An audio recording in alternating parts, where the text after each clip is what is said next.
Oh my goodness, hood shit. If you're watching this on the video, I am sorry that you probably will not be able to see for the majority of this podcast. But if you're listening in, let me clue you in. This is the Watermelon versus Pumpkin podcast. Apologize right off the bat. This is a pumpkin-only episode. Unfortunately, I fully understand the white man is the worst thing in the world at the moment, but just for this 1 hour, for episode 55, I apologize, but you're going to have to deal with it, man. Extenuating circumstances behind the scenes.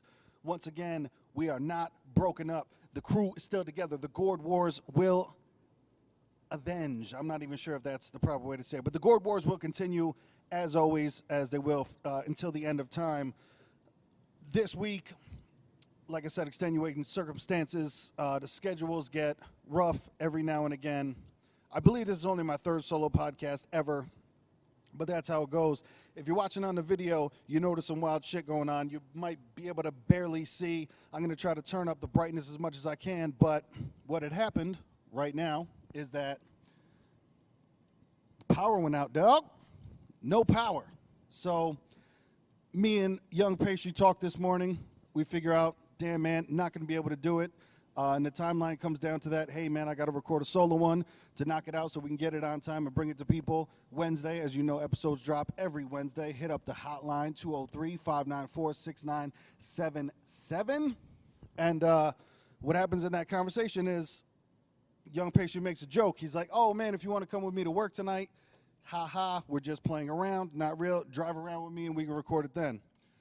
Weird how thoughts become things, because I get home after my job and no power. So right now, like I said, if you're watching on the video, you understand that. I just had to take a drive and record this shit, man, just to knock it out. So I could plug everything into the car here and get this shit done, because we will bring you an episode every Wednesday, no matter what, regardless of what happens. But yeah, man, Watermelon versus Pumpkin, Watermelon vs. Pumpkin.com. Lil Mattress on everything, LILMATTRESS. Spell it correct. At Young Pastry on everything. At Mikey Monday on everything. At Razor Raps on everything. At 5 a.m. No, we ain't even doing that no more. We ain't even doing that no more. But like I said, man, hit up this hotline, 203-594-6977. Call or text, whatever you want to do, man. Chime in. Let us know if you're feeling it. Let us know if we need to go back to what we were doing that we don't even know that we aren't doing anymore, or we need to still be doing. I'm not sure how that works, but let us know. Yeah, man, so like I said, riding solo for this one today. Next week, we will be back to our regularly scheduled program for episode 56. But right now, episode 55 of the Watermelon vs. Pumpkin podcast. Watermelon versus Pumpkin. Mad Gourd Wars. The fight. White, black, good, evil. Who knows, man? Don't put no labels on it. So this is our third episode of the new year. As you may have realized, man, we dropped a special double episode to start off the year. Knocked those out those 2 weeks. And 2018 was pretty cool, man. I'm not mad at it. I know a lot of people had that whole, but it happens every year, it seems like, right? Where people do the whole, I'm leaving the year and new year, new me, all that other stuff. And I don't know. We made up time. Shit ain't even real. So if it helps people to become a better person or to reach their goals, I guess that works, you know? Use whatever motivation you want to. Use whatever motivation works for you. But for me, I feel like I've been on a steady, gradual upward path. And I enjoy it, you know? But that's what works for me, is kind of making small changes, but make them stick, instead of trying to, you know, people hop into the fad diets, people hop into the, I'm gonna work out 6 hours a day, starting when, man, if you never worked out before, you're not gonna be working out 6 hours a day, man. You're gonna do it 1, maybe 2 days in a row and be like, fuck that shit, is too hard, you know? When instead you might be able to be like, hey, man, I'm gonna do 50 push-ups today, I'm gonna do 50 jumping jacks, I'm gonna do, 50 squats today. Start small, and even if that's big, start even smaller, and build up. But like I said, that's just what works for me. I know people go to extremes, and for some people, they go to extremes and they knock it out. For me, I like the gradual. So in the new year, that's what I'm doing, man. I'm doing that gradual. The only extreme that I want to do is save an extreme amount of money, make an extreme amount of money, make a fuckload of these podcasts, and man, just hear people. Excuse me, hear people and talk to people and hear people give their feedback on what they love and what they don't like. And I like having that open conversation with anybody, with the world, you know? Because I know a lot of people go to psychiatrists and stuff like that, and I feel that's one of the things that people are missing nowadays is to just speak. No doubt, hashtag Gwen Stefani, but to just speak and get it out of you, because I feel like a lot of people bottle it up. And when you do that, nothing good comes out of it. That's when people climb, towers and shit and start bucking people. Buck something like I'm duck hunting. But I like to open up the conversation to anybody willing to talk. I think it's a good thing. That's what me and Young Pastry do in the first place, man. We started the podcast because it was like, hey, we get together and we sit and talk all the time anyway about the news, about the, daily shit that's popping off, whatever's happening. So why not just record it and put it out there? And regardless if you think there's too many podcasts out there or what, man, it might work to even just record one for yourself or record something on your phone and listen back to it or just get it out of you. It's one of those cleansing type of things, I believe. But that's how I rock with it. But yeah, man, new year, new things happening, unfortunate things happening, unfortunately. Childhood, should I say hero, a staple of my childhood, man, Mean Gene Okerlund passed away, and that one sucked. I'll be honest with you, that one really, really sucked. If you don't know me, Lil Mattress, I started out doing parody songs. I don't want to say parody songs, but I started doing, fuck it, that's what they are. Parody RIP songs. Because, when people pass away or when something bad happens, a lot of the times somebody will make a song about it to try to get props, like when 9/11 happened, when, what was the thing on Wall Street? The Occupy Wall Street, Occupy New Haven Green, Occupy whatever. When Sandy Hook happened, when a lot of tragic situations happen, people would do a song or people would do benefit shows, which is also some fucking bullshit,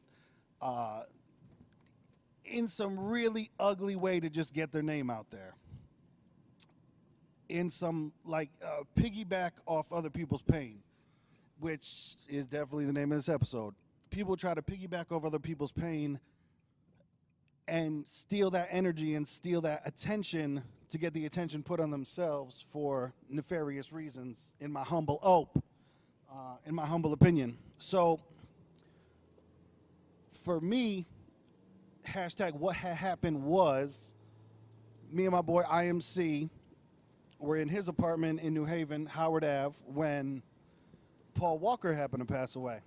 And I can't say I was the biggest Paul Walker fan, but I didn't dislike him either, you know what I mean? It was just one of those, he was an actor that, like I said, I was middle of the road on the guy. I didn't hate him, I didn't love him. The underdog's on top, and I'm going to say, okay. And we had heard the news, and immediately my buddy IMC, Money Mike, he just goes, Paul, walk with me. And we had been making music for years and years and years. So instantly he does it sounded good. So we extended it into a chorus, and we're like, yo, let's write an RIP song for Paul Walker because, people do that kind of stuff. But for us, it was to put a little bit of, we were doing a parody song in the vein of what it really was. You know what I mean? We did a parody song of an RIP song in the form of an RIP song that was a parody. Ooh, there's bars there. There's so many bars there. So for us, it was funny, paying a little bit of respect. Of course, mean no disrespect to the people that pass away. As if you listen to this show, you understand that many things they might be inappropriate, but that's how some of us deal with the pain and just get past stuff. Sometimes you try to find the humor in any situation, but so we recorded that song It's called Walk With Me. It's on the Little Mattress YouTube channel if you ever want to look it up. It's on my SoundCloud. It's on all that stuff. And we put it up like a week after he passed. So we had the song up for Paul Walker called Walk With Me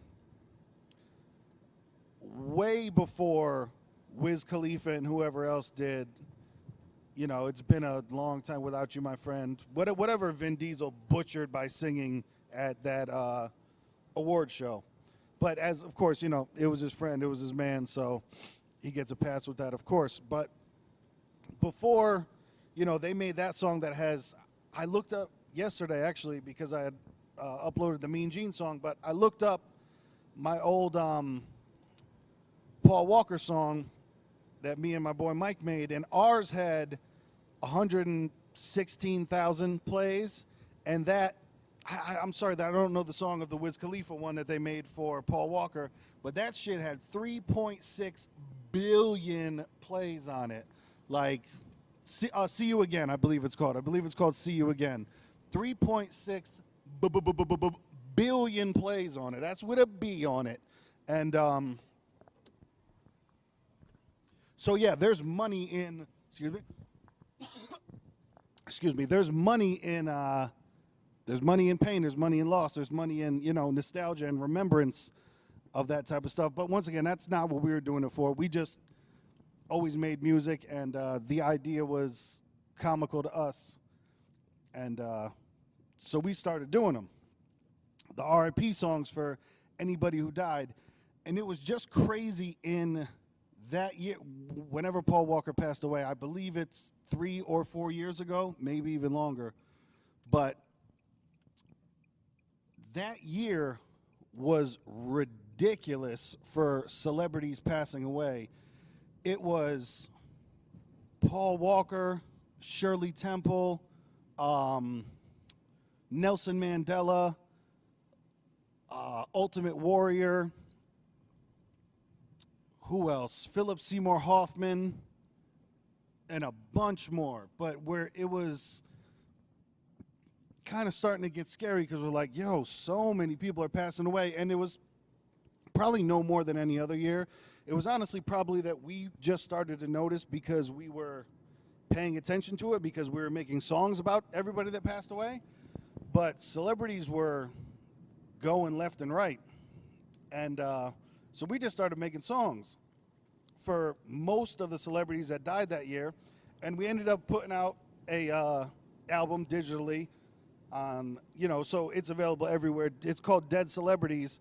Oh, Egon from fucking Ghostbusters and shit?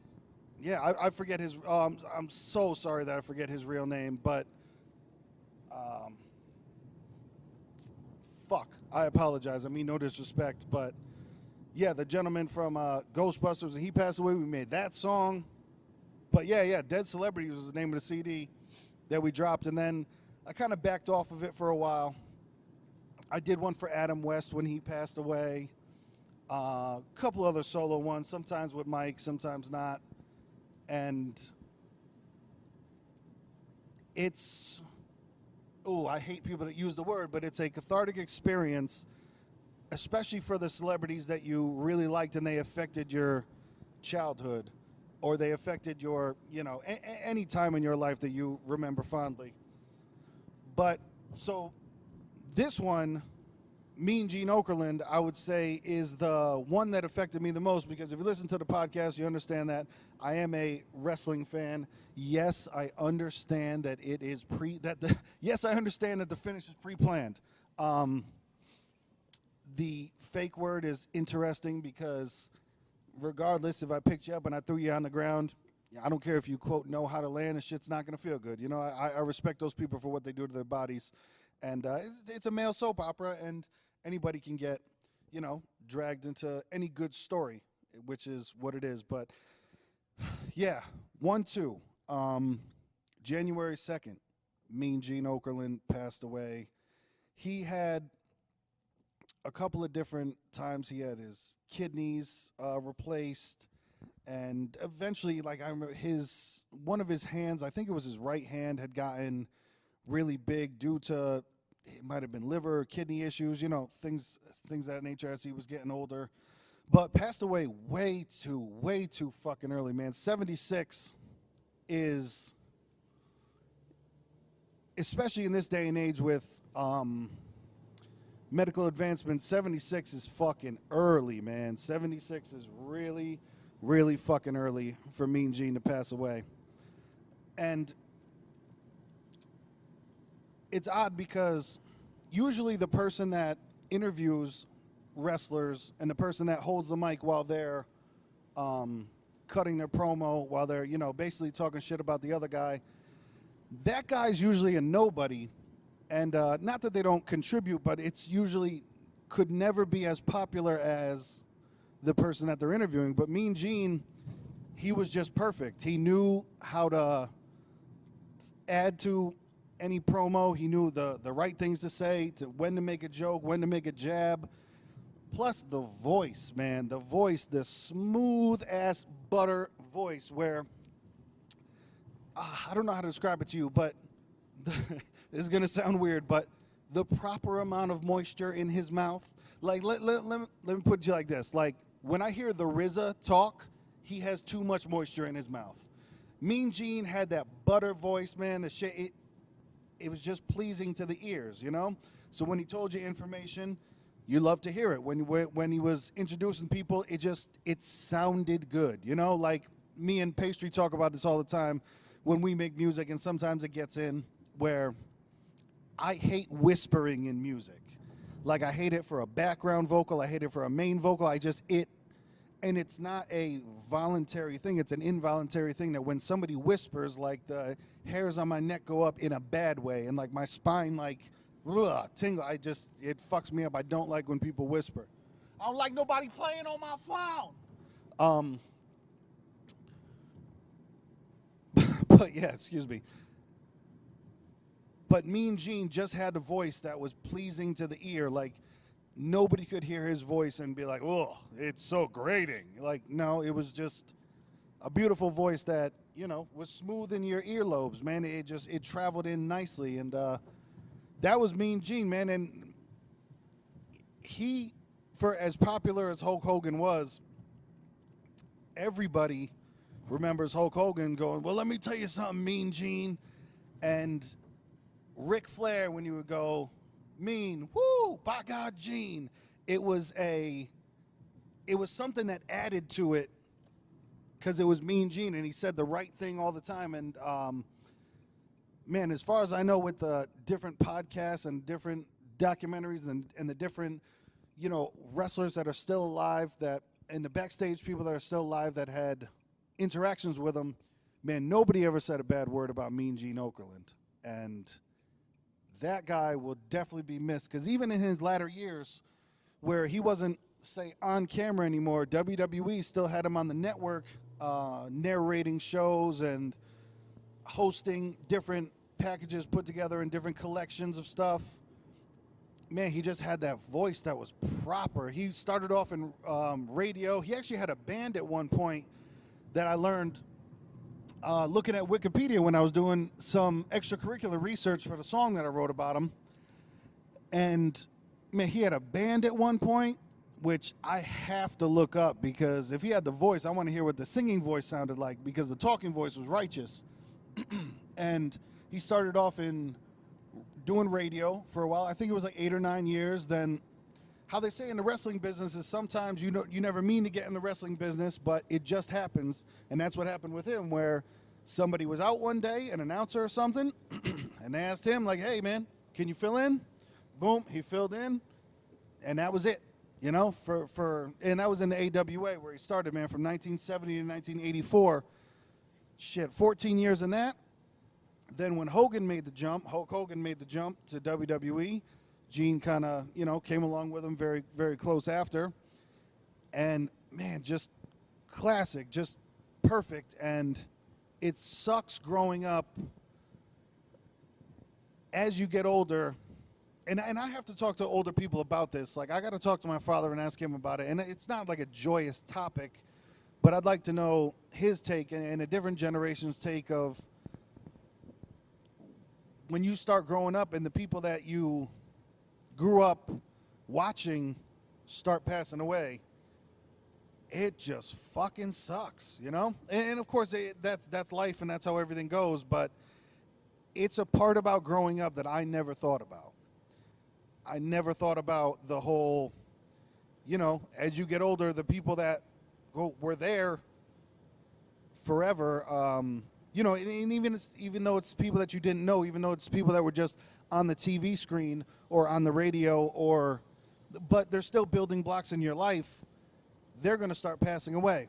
And, yeah, I just, you know, never thought about it because who would think about it? But to bring it back to a nice moment, to get out of the somber, deaf discussion, we appreciate you joining us, and it's just me, but I appreciate you joining us on the Watermelon versus Pumpkin podcast. But yeah, man, Mean Gene was the man, and like I said, I wrote the dedication song, and what I did is I took it to the aspect of, and by the way, you can check it out on SoundCloud. You can check it out. I'll put a link down below where you can click on for the Mean Gene tribute song. And how I took it is I went with, what I do for the dedication songs or for the tribute songs is I basically I almost Weird Al the situation. Is I'll find different songs that are already out that, you know, something that rhymes with Gene, something that has the word Gene in it, something that rhymes with mean, some, you know, song titles like that. Like one of the ones I did was Genuine. He has a song called In Those Jeans. And so I flipped that for a chorus. Mariah Carey, Dream Lover, that beat, knocked that out. Fabulous has a song called Breathe. I turned it into Gene, you know what I mean? Rest in peace, I mean Gene! That type of thing. So, like I said, I flipped it like that, and I did it like a radio program to pay homage to Gene for getting his start in radio. I did it like a radio program where I found a sound effect of FM tuning, and I found a story about Gene, an audio story about Gene's passing. So I would put the little FM tuner like you're going through the radio, and you know, you come across a channel and they say, boom, unfortunately, you know, Mean Gene Okerlund has passed away at age 76. And then I would have it switch, and it would go to him and Ric Flair cutting a promo back and forth. Then I'll have it switch and cut to me dropping a verse about Mean Gene and about his life and all that. Then I have it switch. I flip to Justin Bieber. What do you mean? R.I.P. Gene, you know? So I flipped a bunch of stuff like that. I did Aerosmith, Dream On, Gene's Gone, you know? But yeah, man, click down below. Just paying homage and paying respect to Mean Gene, man. And it's weird that even though it's someone I don't know, I miss the shit out of him, and knowing that he's not going to be interviewing anybody else. You know what I mean? And his last interview on camera, holding the mic for AJ Styles, and AJ Styles paid tribute, and he said, "Let me tell you something, Mean Gene," and it was a nice moment. But kind of controversial that ended up maybe not being so controversial is this past Monday on Monday Night Raw, Hulk Hogan came back to pay tribute to Mean Gene. And it was odd, and I believe they say I felt a certain type of way, but I'm a grown-up so I can actually explain my emotions. I felt conflicted because Hulk Hogan obviously had his big scandal with saying the N-word, and he was kicked out of the company for, of course, good reason. Like, there's no place for that dumb shit. And a lot of people's problem with Hulk Hogan with that situation was, of course, what he said, but then that his apology was kind of bullshit because he never apologized for what he said. He kept just saying, "Oh, I didn't know I was being recorded," which was, yeah, it's like, you know how somebody will apologize and they'll say, "Hey, I'm sorry if you were offended." And it's like, no, that's a little tweak around it where we can all just be grown-ups and apologize. And especially in a racist situation, you don't look like a bitch for apologizing But unless he wasn't sorry about it, who knows? That's a whole nother situation. But so Monday night, they announced maybe 4 or 5 days before that, hey, Hulk Hogan's coming back. And the reason I said that I'm conflicted about it is because this was the first time that Hulk Hogan was coming back to Monday Night Raw to be in the WWE on camera at a live show in the U.S. They had him in, whenever they did that, they did some show in Saudi Arabia, and he came out to cut a promo. But that's a lot different than, you know, people in the United States that might shit all over it. And they definitely took a risk, and it wasn't a popular opinion with the internet. Because, you know, everyone, you kind of look at WWE as like, hey, if Mean Gene didn't pass away, you wouldn't necessarily put Hulk Hogan back on TV right now. So that was kind of a shitty situation and kind of a loophole to get him back on TV is what it seemed, you know? It seemed kind of ugly like that. But regardless, they put out the press release like 3 or 4 days ahead of time. Everybody's losing their mind. Everybody's pissed on the internet, though. And the internet is not necessarily a good temperature gauge of how the real world feels. Because, you know, everyone's like, oh, man, they're just obviously opportunistic about it, which I have to agree in a certain sense. And then a lot of people talking about how you got to let him go out there because he was the closest person to Mean Gene, and he's one of the only people left, you know? Like, Macho Man's gone. Everybody's gone, man. Macho Man's gone. Roddy Piper's gone. Fucking just name a wrestler, most of them are passed away, especially from that era, you know? Like, Ric Flair's left and Hulk Hogan's left from the major mega stars of that era, and there's really not too many. So, not too many others besides them. So, yeah, I feel like it was definitely an opportunistic move. But then on the other hand, they were paying some serious respect to Mean Gene, and like they gave him 10-bell salute on NXT. They gave him the 10-bell salute on Monday Night Raw as well. And so, like I said, the internet was going nuts, and I completely understand it, but they gave Mean Gene a nice video package, and I'll tell you, man, WWE knows how to put together a fucking video package. I was doing Uber. I was driving around at the time and watching Raw on my phone, and man, I almost let one go. I almost shed a tear in the fucking McDonald's parking lot because I got an order, and then I'm sitting there like, yeah, but I got to watch this on my phone real quick, and WWE knows how to put together a package to tug at them heartstrings. So they do the package, they do the 10-bell salute, and then Hulk Hogan's classic music comes on. You know, when it comes crashing down and it hurts inside. You know, the classic Hulkamania shit, you know? So he comes out, and I believe out of respect for Mean Gene, nobody boos. Nobody has, you know, any horrible bad reaction, which is cool, you know, and I respect that because that's what it was. The moment was all about respecting Mean Gene and respecting his legacy and respecting his memory. So, and I applaud Hulk Hogan. Like, he came out, he didn't make it about himself. He made it about what it was, which is about Mean Gene and paying that respect and letting everybody know that as one of his best friends, and this is something nice to know, too, that just Mean Gene loved his life, and he loved what he did. You know, he wasn't one of those people that arduously did his job. That was, yeah, well, it's a good pay, so I'll do it. You know, he said, man, he loved what he did. He loved being around the boys. He loved that environment. He loved the business. He loved what he did. And if you can do that for shit, he did it for almost 50 years. He did it for like 49 years. You can't ask for nothing more than that, you know?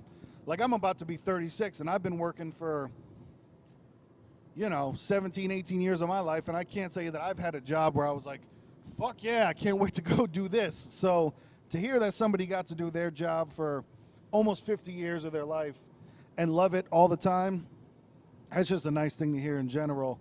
And so, yeah, man, Hogan, of course, he put over Gene, how he was one of his best friends. And it was just a nice segment, it was really nice to see rather than, there would have been a certain sense of, I don't know if justice is the word, but there would have been a certain message sent to WWE if they booed Hogan out of the building and didn't let him talk. But then also it, of course, would have been a little bit disrespectful to Mean Gene, and the whole scene was about him. So it went well, It'll be interesting to see how the WWE uses Hogan in the future, if they do use him in the future, if this was cracking open the gate to use him all the time from now on, if they're going to still use him sparingly, whatever it may be. But yeah, it'll be interesting to see. But so the show definitely takes on a more wrestling tone when Young Pastry isn't here, huh? Yeah, man, but RIP to Mean Gene. And please click that link below. Check out the song that I did for him. Very lighthearted, celebrating his life more than mourning his death. I'll put it that way. And this is one of the favorite ones that I've done because a lot of the RIP tribute songs that I did weren't about somebody that I actually cared about and grew up, like I said, you may not know the person, but they still grow up with you and they're there your entire life. So this one was really, really fun to do. So yeah, man, please check it out. Click the link down below. Check out it's on the SoundCloud, it's on the YouTube, it's on all that stuff. And eventually when I get enough for another CD, I'll put out a CD called, Dead Celebrities Volume 2. It's a fun little side project that, once again, you try to celebrate the life instead of mourn the death. Bring some happiness to maybe the people who are mourning instead of them, anybody trying to weep around here.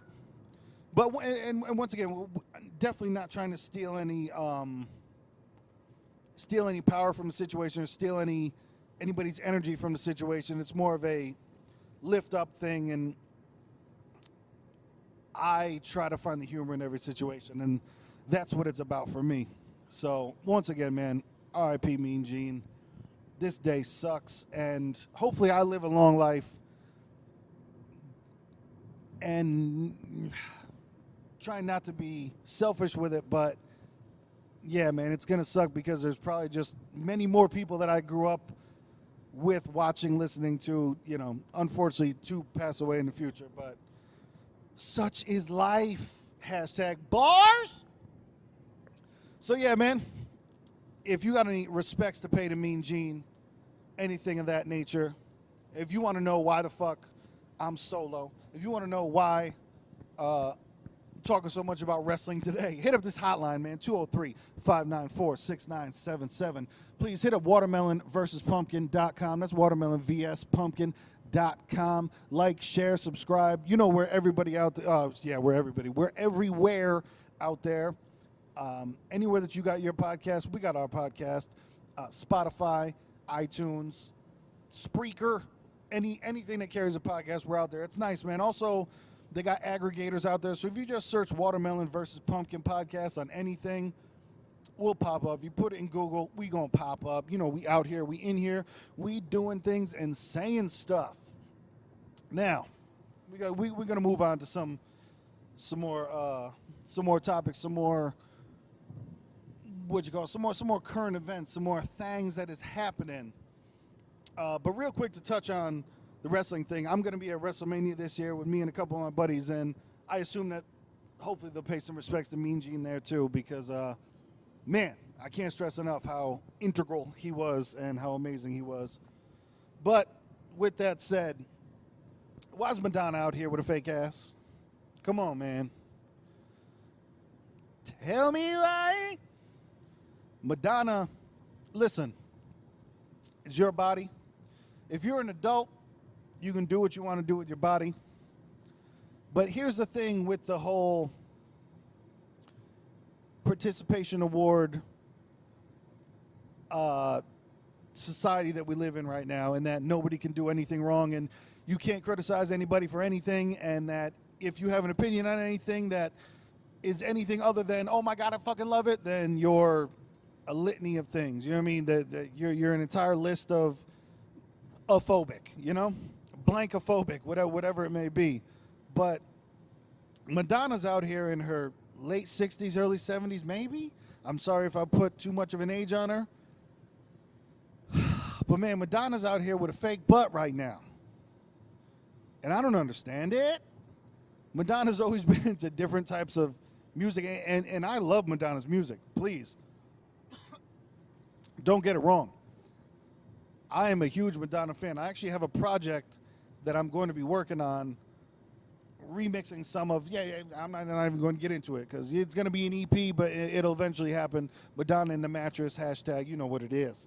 But yeah, Madonna's always been in different types of music. She's always celebrated pretty much every culture. She's been big on reinventing herself all the time.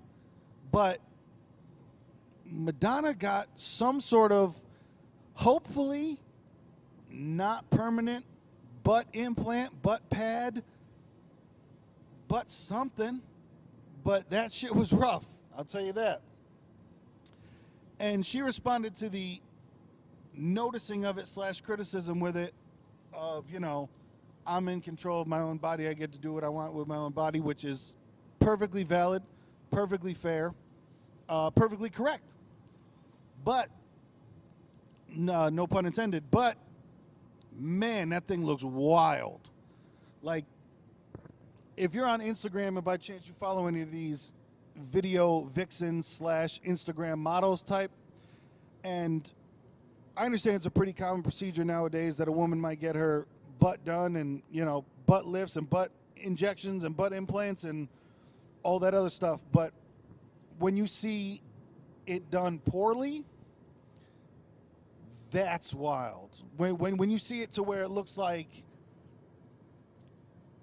where it looks like two bowling balls that aren't as close as they should be, like almost like somebody's spreading their butt, but they're not even touching their butt, and their butt's just permanently spread. Like, and there's a bowling ball in each one, where there's a high shelf to it, if I could put it that way, where like there's a high shelf, and it just, you know what it looks like when it just, it's just wrong. It just doesn't look correct. Of course, once again, just my personal opinions. I apologize for being a straight white male. I apologize, but it's one of those things that I've said before, like, dude, we don't have plastic surgery down. Like, we're not there yet. This is not something that we have to an exact science. And the other weird thing, too, is I have to assume that money is of no concern to Madonna.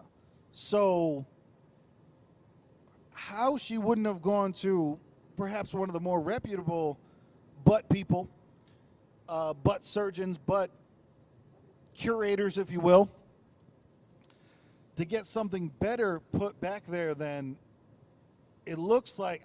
It looks like both of her butt cheeks are trying to get away from each other. It doesn't look like it. I don't know, man. I can't imagine that she's happy with it. You know, I can't imagine that she looks, unless she has some sort of unfortunate body dysmorphia or something like that. But it's just, man, Madonna's out here with a fake butt. Like, you heard all the stories about, you know, Nicki Minaj and the rumors about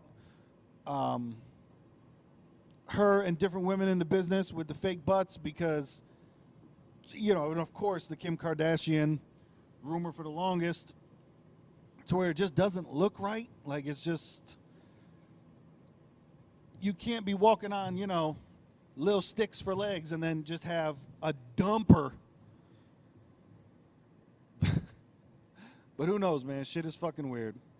Shit is always weird with what people are doing to their bodies. Because even I don't see it as the same things, but everyone has stuff that they like to change about themselves. I just, like I said, personally, Madonna's got the money. If you want that Brazilian butt lift, or you want some, she's got the money to do it right. Unless, like, I used to date a girl that had breast implants, And let me tell you, when those things first go in, no, there is regret. They look like aardvark fucking noses and shit. To when maybe the butt is the same way, where if they put something into it, it has to settle, you know, and eventually drop down or something. But these things that Madonna had were high up, you know? Who knows? But everybody's trying to make their body work better and all that, and everyone has things they want to change. Like me personally, man, I made the doctor's appointment today. I got the consultation to get the vasectomy on the 28th. I got the first consultation. Go over there. Someone will inspect my sack, hopefully. You know, trying to get that shit knocked out because I'm trying to do it in the correct way of, man, I know I don't want kids, so snip it in the bud, you know? I'm paying enough for fucking health insurance as it is. $400 a month for health insurance. I don't make money like that, Duke. Or I could really use another $400 a month in my pocket rather than health insurance. This shit is not affordable. Like, it's cool that Obama made everyone get health insurance. So like, maybe it would force some people to go and take care of themselves if they weren't, perhaps, and get that checkup. But, man, it fucked over a whole bunch of people to where, I don't know. I don't know many people that are like, yeah, that went great, and now I have affordable health care, because I don't have affordable health care, and even I get it through my work, and that shit is still not affordable. Like $400 a month, and that's $400 a month if I never use it. That's $400 a month if I don't, because, you know, just like car insurance and how Chris Rock would say, that's in case shit. And in case shit don't happen, you should get it back, all that stuff. That joke. But that's $400 a month if I never go to the doctor. Then you go to the doctor and you still have an extra bill put on top of that. You know, they don't cover everything fully, so it's whatever. Angry white male, I apologize. Like I said, the pumpkin's in the house tonight. It's only the pump. Pump it up, Joe Budden hashtag. But while I'm paying this ridiculous amount, I might as well, you know, go get some things solved. Listen, I'm not going for the butt lift, but yeah, man, I'm trying to get the sack cinched up, hefty cinch sack, because I'm not trying to have kids. As long as man, if I can still spray out, I'm fine. If I can still bust halfway across, and that's, I'm concerned about if I can still have the force and the length that I get on my shot, if you will. That I'm trying to get, you know, that'll be done soon. And I'm also looking into LASIK, man. That LASIK, because I don't want to have to find my glasses all the time. And, you know, I try to be better about it, but, dude, it happens where, man, you just go to bed, take your glasses off, put them on the bed next to you. Listen, I'm a single male, so I sleep alone most of the time. You know, my pit bull will sleep next to me, not Dolly, my baby Daisy, will sleep next to me often, things like that. But, dude, you lay down to go to sleep, take your glasses off, put them next to you, wake up in the morning with your glasses underneath you, twist them back into shape, shit like that. So that's another thing that, hashtag, you don't need to know this, but I'm trying to knock that out, trying to get the LASIK done, because that's one thing I think they've gotten now. I think they got that shit right from what I've seen. I know a lot of people that got it done early, and depending where you go, also, you got to be smart. Like, don't go get LASIK in the back of the fucking gas station, you know? Like, go get LASIK where you're supposed to. Because I know a lot of people that got that early LASIK, that shit didn't go too well. But yeah, man, while I'm paying for the stupid-ass insurance, for the stupid high premiums and all that, let me get done what I can get done. Trying to be able to see without the glasses. And I'd like to know what that is, because you know how there's words for things that you don't know, like the skin on your elbow is the weenus, you know, weird shit like that. I want to know if there's a word for, what is it when you see somebody that even if you don't know them, they aren't wearing glasses and you know that they wear glasses, I don't know how to explain it, but if you've ever seen somebody where you're like, damn, you know that person wears glasses. And I don't know how to explain it, but I wonder if there's a name for that. And so, listen, if you've gotten LASIK or if you've gotten a vasectomy, or if you know what the fuck it's called when somebody isn't wearing their glasses, but you can tell that they wear glasses because it's like, and I don't mean that they're squinting or anything like that, but it's just a look. I don't know how to explain it.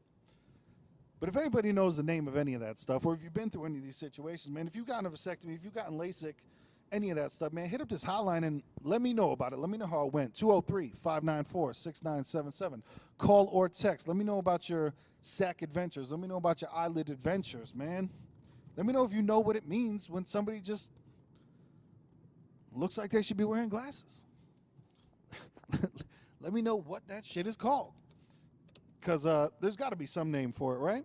Probably. Who the fuck knows? But yeah, man, trying to do many new things in the new year. And like I said, I was saying at the beginning of the show, you might have the New Year resolution, the New Year goals. And I think that those things are great to have. And maybe make one that's too far away from you. You know? Maybe make one that's like, hey, I think really hard that I can get these, but let me also throw that one out there. That maybe I can get that. And work towards it, you know? A lot of other crazy shit happening.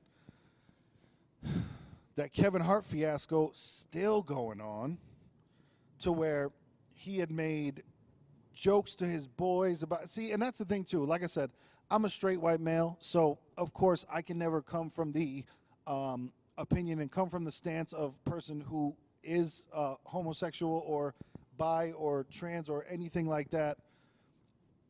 So I don't know and I understand, but I do understand people, to where I get that some people have a broader sense of humor than other people do, to where it seems like Kevin Hart made some jokes to his boys, like how people play the dozens, how people shit on each other, how guys flame each other. And then his comments contain some, you know, homophobic language, and it's weird because now it seems like Hollywood used to be, you can do whatever you want as long as you apologize. Or you can do whatever you want as long as you go to rehab, then apologize. That seemed to be like the flow for a while. And now it seems like those apologies aren't working anymore. And if you did apologize before, but we didn't hear it lately, we need you to apologize again in front of a broader audience because you're more famous now, so we want to hear it again, but say it so the back of the room can hear it. So it's interesting because now Kevin Hart went on the Ellen show and they had their adult back and forth discussion, and Ellen accepted the apology, and Ellen said that she spoke to the man, and even with all this shit, I'm sorry that I might not have it right, but I believe it's the Oscars that they wanted him to host. And if it's not, I'm sorry. Maybe the Academy Awards, or maybe those might be the same thing. I don't know. But whatever award show wanted him, she spoke to them. And it's interesting because now they're saying, no, somebody in his team got it wrong. We didn't say he can't host. It's the message got mixed up, and it wasn't, you know, we would prefer that you apologize, but it wasn't an ultimatum of if you don't apologize, you can't host a show, so whatever. Now, this is interesting because what I've heard a lot of people comment about this certain situation and what's just been in the news and what's been happening point blank is they can't find somebody to host the show now. And not just because of Kevin Hart. It's not a unity, you know, with Kevin Hart thing. It's how crazy everything is getting with social media, and social media is still so fucking young. People see it more of a headache than anything else to host this show now. People are like, I don't want to host that shit because then honestly, what's the benefit?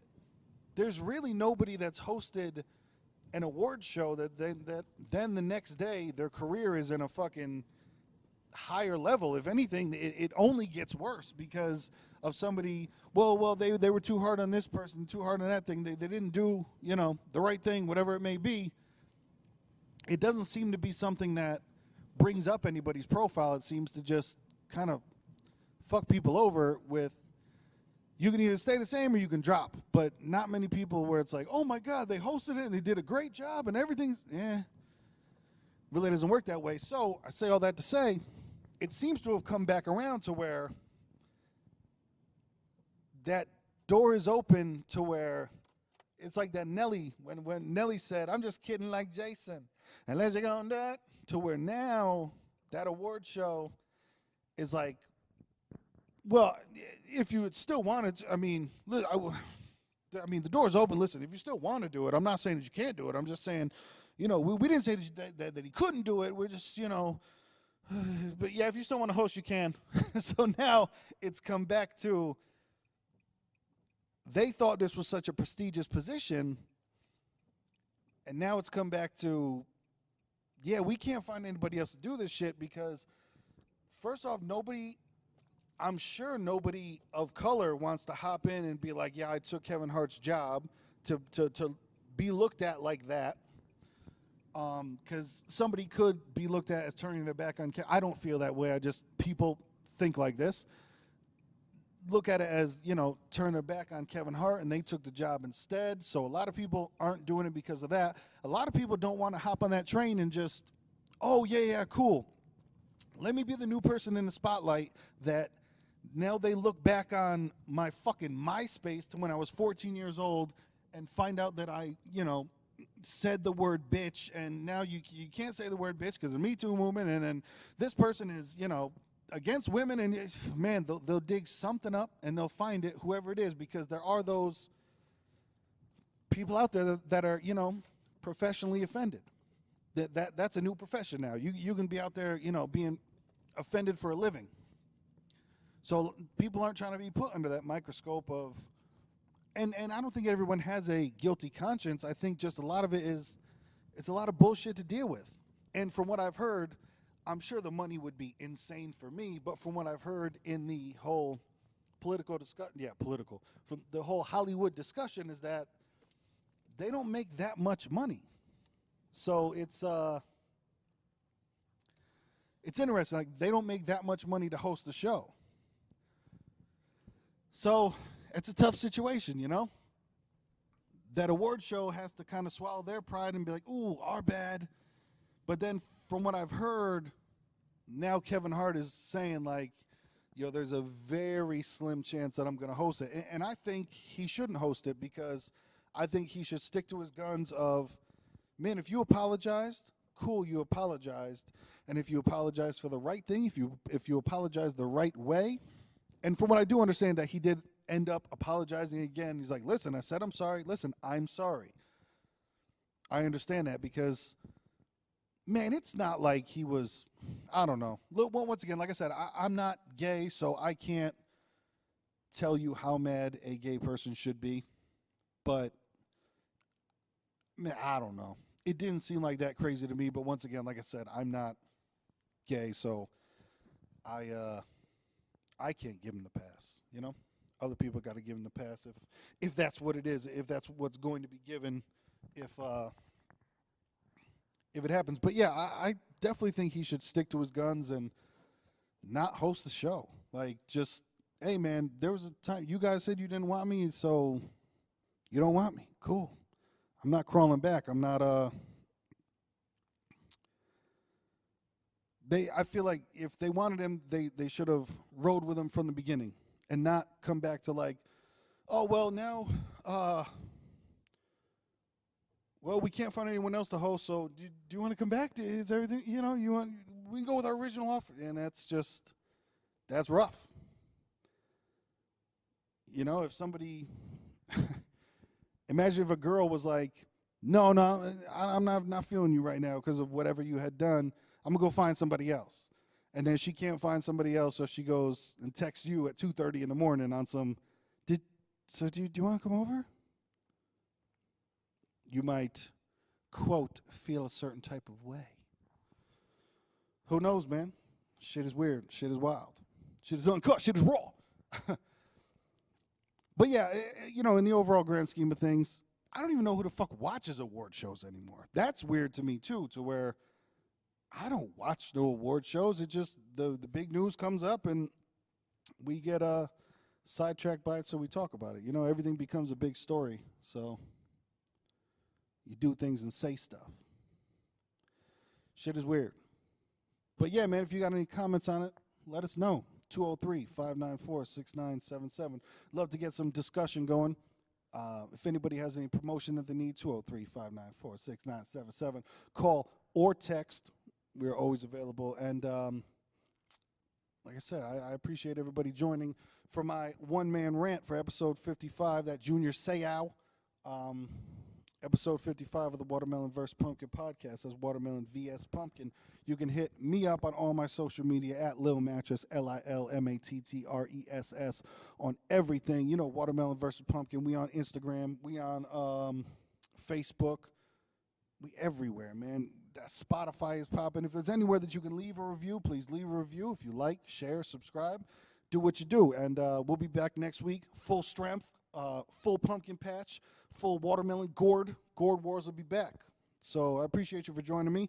I'm sorry if anybody usually watches this on video, you're not going to be able to really see. Like I said, I'm going to turn the brightness up as much as I can. But other than that, thank you so much for tuning in. I'll see you next week. Peace.